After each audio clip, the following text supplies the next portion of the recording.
Hello. Okay, so this is an interesting, nice little quote that I found on a YouTube channel, and I skimmed the comments. It had just been uploaded, well, a little while ago, like a year ago, but comes from an interview recorded in I believe it was 1957, and it went out on the BBC.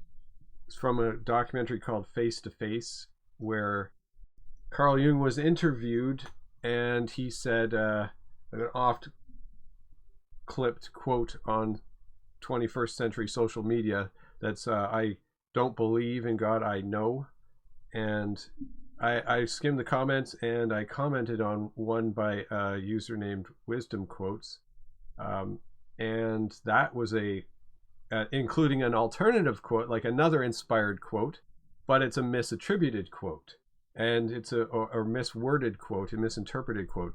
And I think that it's very interesting that Carl Jung everybody loves Carl Jung that knows him and has any sort of appreciation for him. So if you don't hate him, if you know him and you don't hate him, you kind of are interested in his ideas, you probably like him because he's got a lot of interesting ideas. And so I'm going to play the quote from this video. Swiss reformed. And did he make you attend church regularly? Oh, well, that was quite natural. Yes. Everybody went to church Yes. on Sunday. And did you believe in God? Oh, yes. Do you now believe in God? Now, Difficult to answer. I know. I don't need to believe. I know. That was just a short clip. So you got a nice pile of comments here. In the last year, nearly 1,000 comments and 130,000 views. This channel called Wisdom Quote said, "I am not what happened to me. I am what I choose to become." And I really like that quote. It's so inspiring, but it's kind of the opposite. It's a misinterpretation of what Jung may have said. A line that he did say, and the point is that there are memes to the point it's so misquoted, so often popularly misquoted, that there's actually memes out there that like quote memes that say this isn't what he said. What he actually said was blank, and there's multiple editions of such memes. So when I commented, I wrote here, Jung didn't say that, and it's so often repeated incorrectly that there are multiple versions of memes saying so. It's a good line and solid. I love it. But the original is better, and I really love that one. Now, Wisdom Quotes replied to me, a few others replied to me wondering what the source of it was, and I thought, yeah, I mean, it's just going to be something that I'll just link to in the collected works and say, yeah, go look at it, or this is the line, and everybody carries on and goes about their day. But I thought it'd be interesting to make a video about it, and then have a video as well, the same video, where I discuss the Jung's response to his commentary and the public response. Jung, after his interview on BBC in the late 1950s, it was the public response to that was a strange interpretation. It was positive and negative, in much the same way as any quote or interpretation, public interpretation of a quote is. So, where he says, "I don't need to believe, I know," he responded to that in several letters, which are collected in the Letters Volume 2, 1951 to 1961.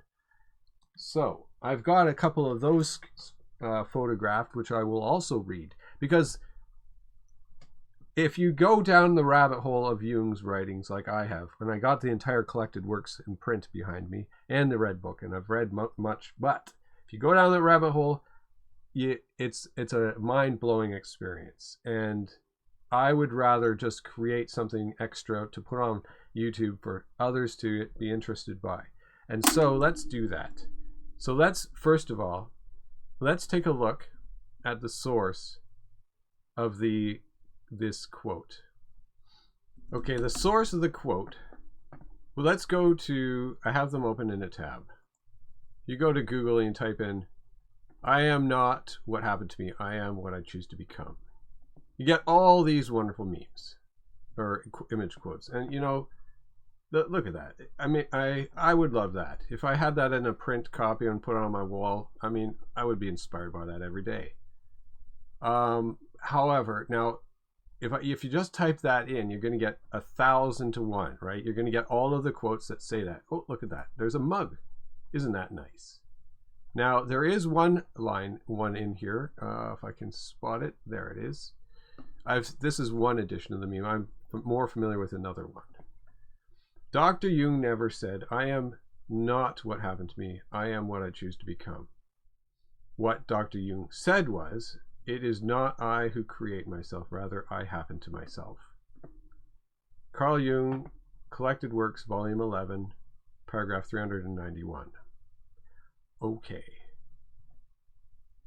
I have that on my shelf.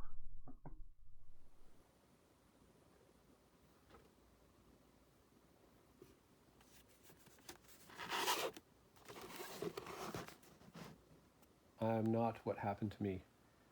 I am what I choose to become.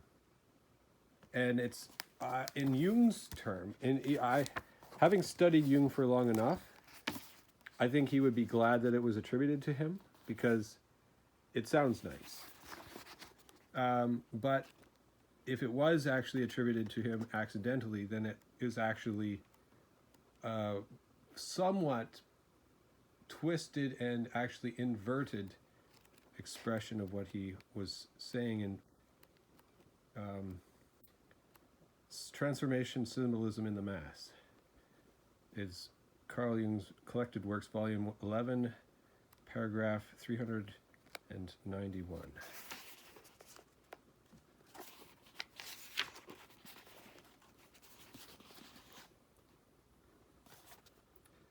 The term self, paragraph 391, the term self seems to me a suitable one for this unconscious substrate, whose actual exponent in consciousness is the ego. The ego stands to the self as the moved to the mover, or as object to the subject, because the determining factors which radiate out from the self surround the ego on all sides and are therefore supraordinate to it. The self, like the unconscious, is an a priori existent out of which the ego evolves. It is, so to speak, an unconscious prefiguration of the ego. Here we go. It is not I who create myself. Rather, I happen to myself. This realization is of fundamental importance for the psychology of religious phenomena, which is why Ignatius Loyola started off his spiritual exercises with Homo creatus est as their fundamentum. But fundamental as it is, it can only be half the psychological truth. If it were the whole truth, it would be tantamount to determinism. For if man were merely a creature that came into being as a result of something already existing unconsciously, he would have no freedom, and there would be no point in consciousness. Psychology must reckon with the fact that despite the causal nexus, man does enjoy a feeling of freedom, which is identical with autonomy of consciousness. However much the ego can be proved to be dependent and preconditioned, it cannot be convinced that it has no freedom. An absolutely preformed consciousness and a totally dependent ego would be a pointless farce, since everything would proceed just as well or even better, unconsciously. The existence of ego consciousness has meaning only if it is free and autonomous. By stating these facts, we have, it is true, established an antinomy but we have at the same time given a picture of things as they are. There are temporal, local, and individual differences in the degree of dependence and freedom. In reality, both are always present. The supremacy of the self and the hybris of consciousness. That is the context whence comes the I don't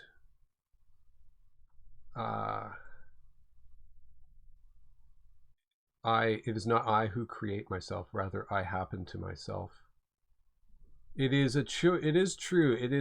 This is a statement that comes from the unconscious versus the conscious.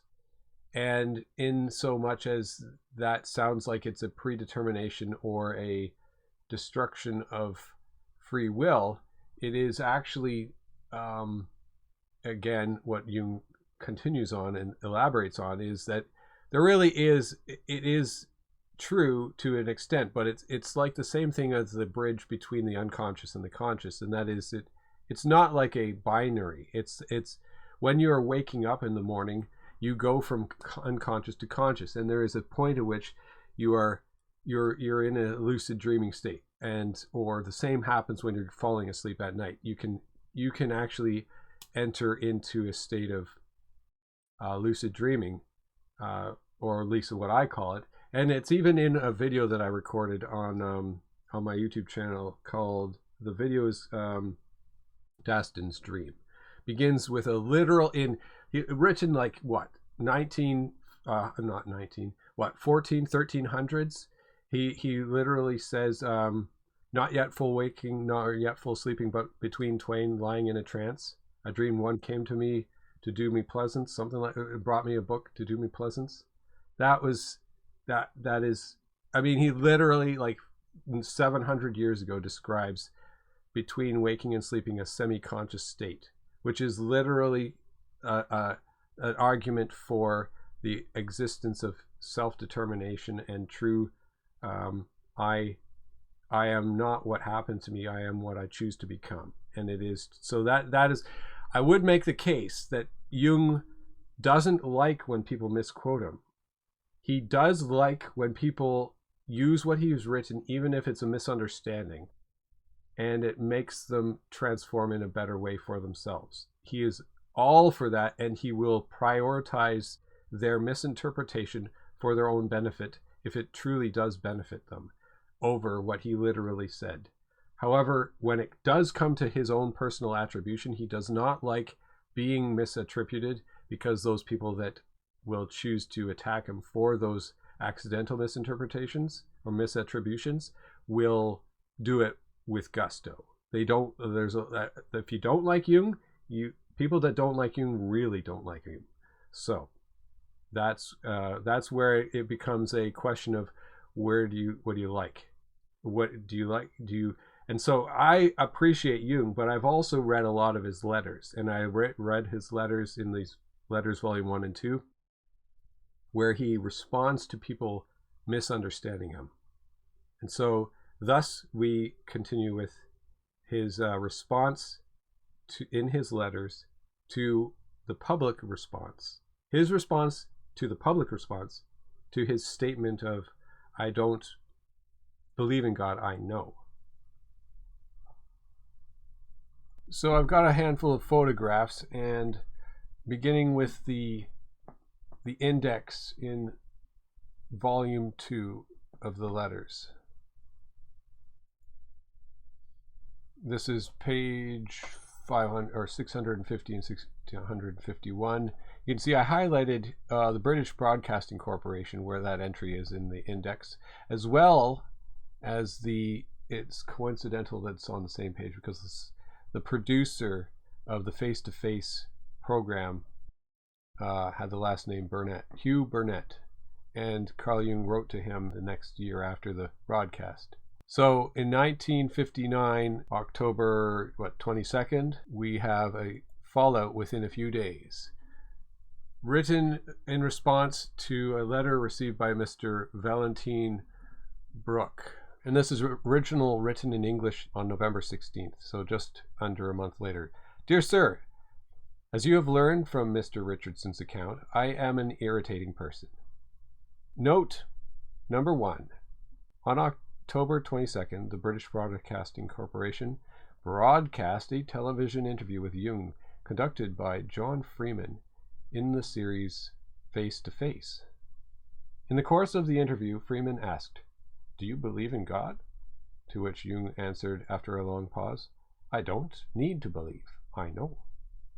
These words gave rise to considerable argument, and Valentine Bruck sent Jung a rather derogatory review of the broadcast written by Maurice Richardson in the London Observer from 25th of October 1959, 3 days after the broadcast, as well as some of the correspondence published in the same paper about Jung's words. Mr. Bruck asked Jung for their exact meaning. The interview with Freeman is published in C.G. Jung Speaking. Now I got a copy of that. This contains a little bit like a header, or like a little intro paragraph about Hugh Burnett and the production of that face-to-face documentary interview. Okay, so continuing. As you have learned from Mr. Richardson's account, I am an irritating person. I am dealing with doubts and views which puzzle the modern mind consciously as well as unconsciously. I am treading on corns, left and right. As a consequence, I have to spend a great amount of my time in handing out apologies and explanations for saying things which allude to facts and ideas unknown to the reader.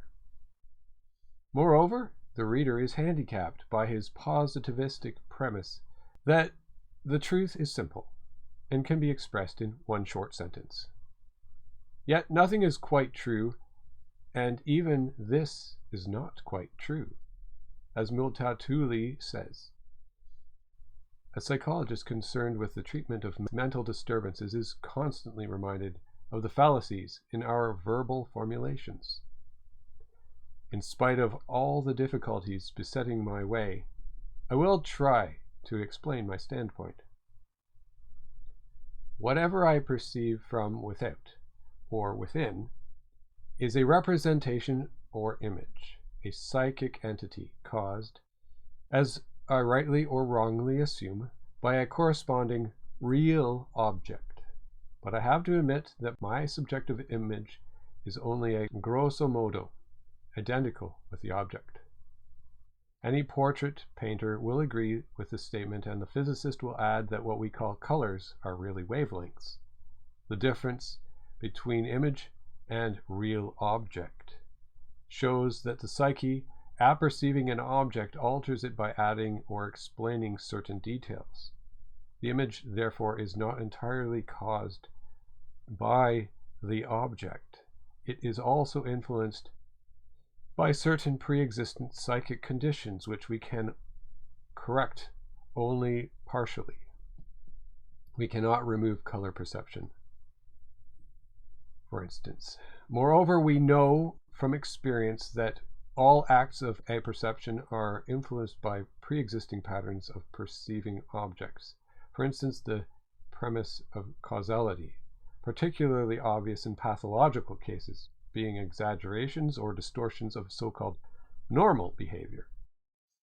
They are presuppositions pertaining to the whole of humanity. The history of the human mind offers no end of examples, for instance, folklore, fairy tales, religious symbolism, etc. To explain the spontaneous origin of such parallelisms, the theory of migration, note 2, is insufficient. I call them archetypes. An example, instinctual forms of mental functioning. They are not inherited ideas, but mentally expressed instincts, forms, and not contents. They influence our image formation. As experience shows, archetypes are equipped with a specific energy without which they could not have causal effects. Thus, when we try to form an image of the fact one calls God, We depend largely upon innate pre-existent ways of perceiving, all the more so as it is a perception from within, unaided by the observation of physical facts which might lend their visible forms to our God image, though there are plenty of cases of the sort. God, therefore, is in the first place a mental image equipped with instinctual numinosity. An example, an emotional value bestowing the characteristic autonomy of the effect on the image. This is my chief statement. Now, people unaccustomed to proper thinking assume that it is a final statement. No scientific statement is final. It is a likely formulation of observation and analysis. It goes as far as a scientific statement can go. But it does not and cannot say what God is. It only can define what He is in our mind. The mind is neither the world in itself, nor does it reproduce its accurate image. The fact that we have an image of the world does not mean that there is only an image and no world. But this is exactly the argument of those who assume that when I speak of the God image, I mean that God does not exist, as He is only an image. Our images are, as a rule, of something, and even delusions are images of something, as modern psychology has amply shown.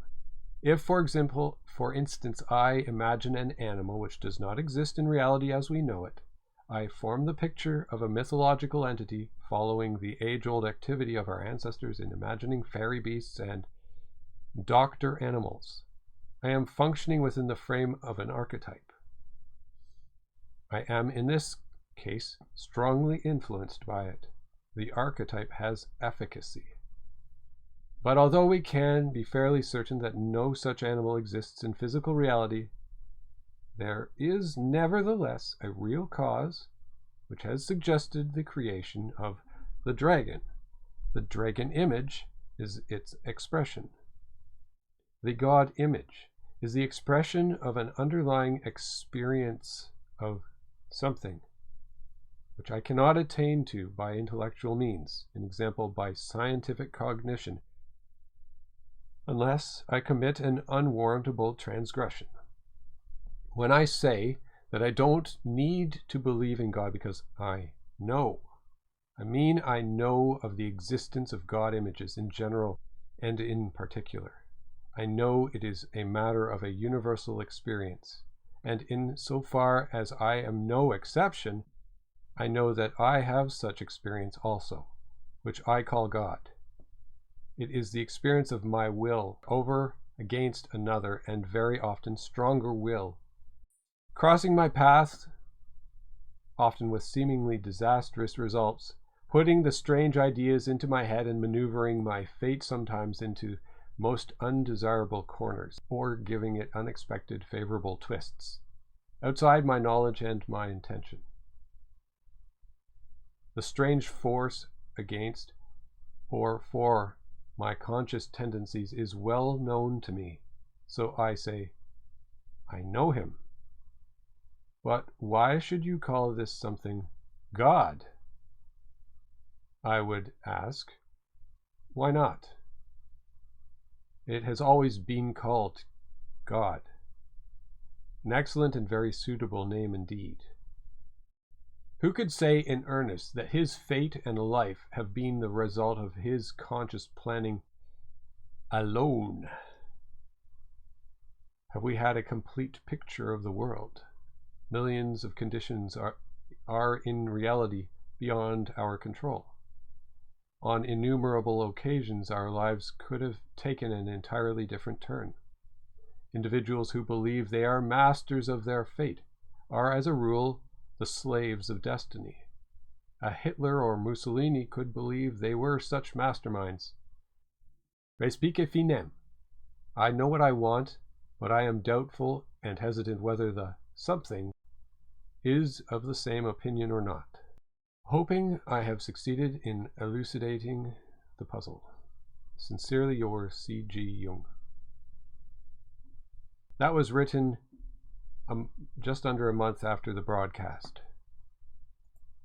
We now turn to a few days later, into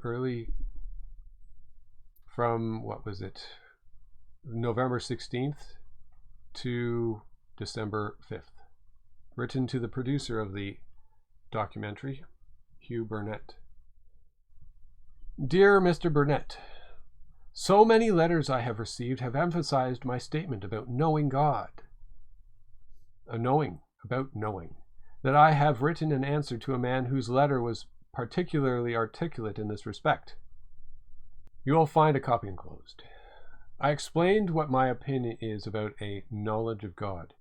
I know it is an unconventional way of thinking, and I quite understand if it should suggest that I am no Christian. Yet I think of myself as a Christian. Since I am entirely based upon Christian concepts, I only try to escape their internal contradictions by introducing a more modest attitude which takes into consideration the immense darkness of the human mind. The Christian idea proves its vitality by a continuous evolution, just like Buddhism. Our time certainly demands some new thoughts in this respect, as we cannot continue to think in an antique or medieval way when we enter the sphere of religious experience.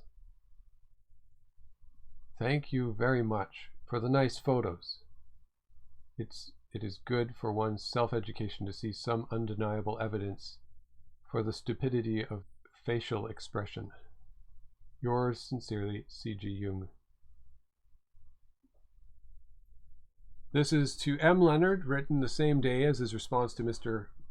Hugh Burnett, which is commended by Jung as a very articulate letter.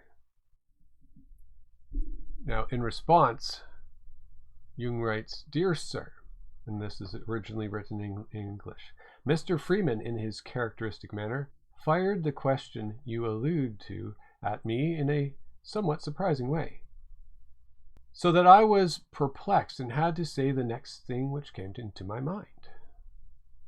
As soon as the answer had left the edge of my teeth, I knew I had said something controversial,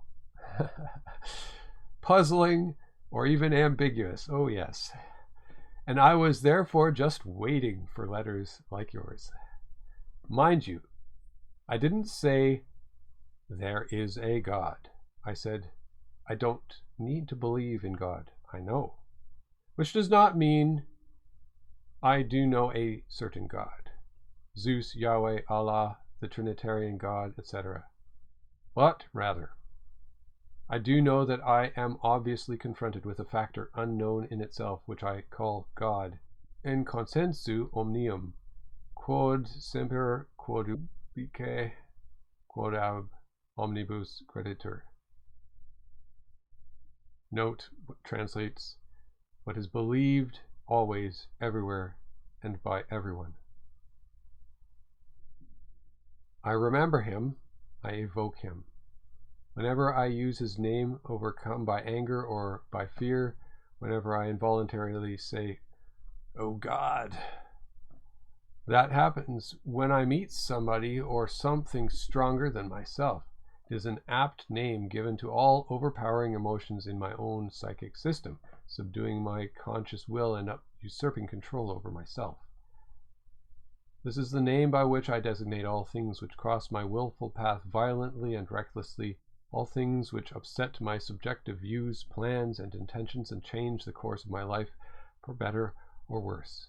In accordance with tradition, I call the power of fate, in this positive as well as a negative aspect, and inasmuch as its origin is beyond my control, God, a personal God, since my fate means very much myself, particularly when it approaches me in the form of a conscience, as a vox Dei, with which I can even converse and argue. And we do, and at the same time we know that we do. One is subject as well as object. Yet I should consider it an intellectual immorality to indulge in the belief that my view of a God is the universal metaphysical being of the confessions or philosophies. I commit the impertinence neither of a hypostasis nor of an arrogant qualification such as God can only be good. Only my experience can be good or evil, but I know that the superior will is based upon a foundation which transcends human imagination. Since I know of my collision with a superior will in my own psychic system, I know of God. And if I should venture the illegitimate hypostasis of my image, I would say of a God beyond good and evil, just as much dwelling in myself as everywhere else. Deus est circulis cuius centrum est ubique quies circumferentia vero nasquam. Hoping I have answered your question, I remain, dear sir, yours sincerely, C.G. Jung.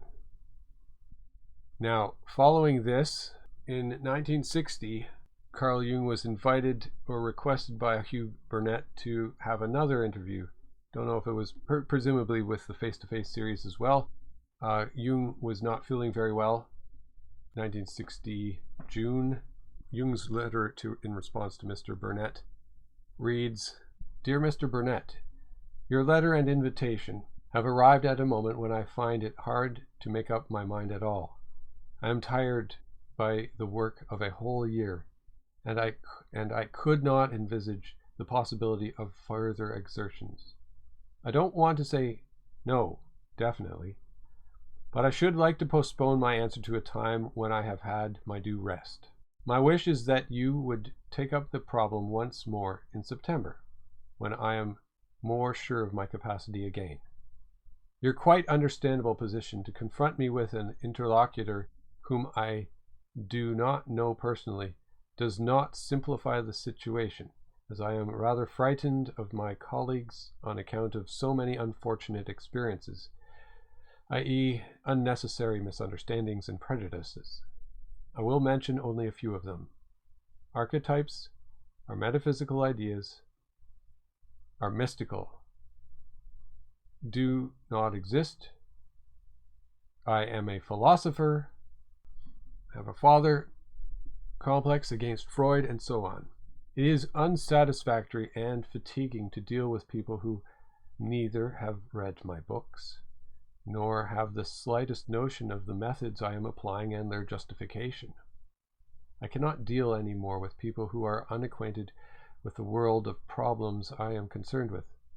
I avoid as much as possible interviews with those of my colleagues who are in need of basic information. I also avoid people with an antagonistic attitude from the start, who only want to know their own ideas, but not mine. I consider a certain amount of open-mindedness as indispensable for an interview. I can explain my standpoint, but I refuse to fight uphill. Such gladiator games are good for so-called scientific congresses, but are the worst obstacle for real understanding. I have no patience anymore with sheer ignorance. If you are sure your man is open-minded, fair, and willing to weigh my argument objectively and capable of doing so, I can look forward more easily to such an interview. I must ask for your forgiveness for these measures of precaution because my old age has left me with a sorry remnant of my former energies. I cannot explain and fight at the same time against ignorance and incompetence. I have, for the sake of my health, to ask my partner first, have you read a book I have written within the last 30 years, and did you understand it? If not, I shut up. I am sick of talking to people who do not even know the psychological ABC. There are so many people who either designate themselves as my pupils or aver that they know my system that I am always a bit scared when I have to meet an unknown person. I trust you are aware of this serious question. The whole interview depends on it. A few years ago, university got an interview out of me, to which they sent a professor of psychology who was completely ignorant and to whom one could not talk intelligently. I had then been still strong enough to push him aside and give a free talk about some basic aspects. I could not do that anymore. At all events, I should be much obliged to you if you would give me the chance to see my psychiatric partner before we start, so that I can get an idea of the level on which a talk would be possible. My apologies for my hesitations and anxieties. I remain yours sincerely, C.G. Jung. Written June 30th, 1960. And approximately 1 year later, June 6th, he had just finished the last writing of his life, which was the contribution into, it's the Approaching the Unconscious, which went into the Man and His Symbols, late May, early June, and on June 6, 1961, he passed away. And so we have a nice legacy of his writings and letters and books, and